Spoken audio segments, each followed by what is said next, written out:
Alright guys, I'm going to show you how to use the projection feature in the baseball spreadsheet. So we've got our projection tab here. We go down to the bottom. What this does, this feeds into our projections that are on the stats page. So if you look at, say, like here, I'm on the pitchers page. I'm going to scroll over to the right through all the stats, and right here you can see it says our FanDuel projection, our DraftKings projection. These are the ones that we have set up for the projection. You don't change these. This is just what our algorithm spits out. But you can create your own projection, so you can kind of be unique with everyone else. And this is where they'll come up right here. And this kind of just tells what they predict the number of points they're going to get based on the different values of the different stats, like the ballpark they're in or stuff like that. I'm going to show you how to set that up. So if you go to projections, all the projections on the left are the batting projections, and what it does, these are the different categories that it looks at, and it adjusts. What it does, it takes your year-to-date points, say like if they're have say 2.2 FanDuel points for the year, it's going to take that as what the base is. Then it's going to add or subtract different percentages of that to get your projection for the day. That's just how this will work. So like say if we look at the first one, the WOBA for the last 7 games. Is it 50%? If it's greater than 50% above the season average, we're going to increase this by 20%. So say the WOBA for the year right now is say 300. But in the last 7 games they've been really hot, and they've been having a 500 WOBA. That is greater than 50% for the season. So that means we're going to increase their projection by 20%. So what we would do is say their FanDuel season points is 2 points per game.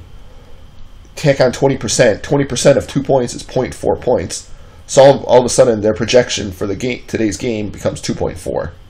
And it's going to just keep running all the way through and check each one of these. And these are your projections, so you can change it. If you think, well, I kind of like WOBAs in the last 7 games, I think that really is a big factor, you can change it to 30%.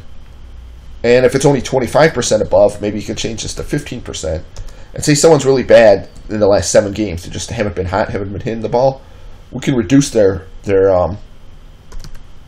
projection, say by 25%.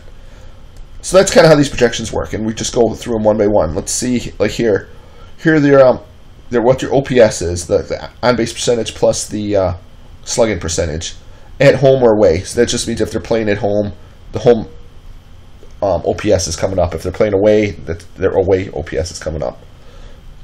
Is it greater than 40% above the season average? Then you increase their projection. Is it greater than 20%? And then it keeps doing the same thing for all the other ones. Here's your OPS versus lefties or righties, depends who they're facing.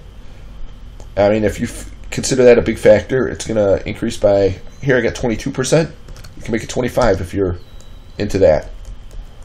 Here's it's top stadiums for runs. If you're in the top 5 stadiums for runs, we're going to increase it by 12%. Maybe you don't look at stadiums that much, you can drop it down to 5%. However you want to do this, and it goes all the way down, all the projections. I'm going to keep adding, I'll be adding more stats, more projection capabilities in here. But these are the ones I have now. And the same for pitching projections. How are they doing in the last 14 days? How does their opponent rank in runs scored in the last 7 games? That could be a factor. How is the opponent rank versus lefties or righties, depending what they are? And then you just go in and you can change your projection to what you want. And then when you're all done, you can either update your player stats, or just wait for the next day when you refresh and you transfer your projections. And then then you're all set with your new projections, and you can feed them into your lineups, and you're all set to go. Thanks.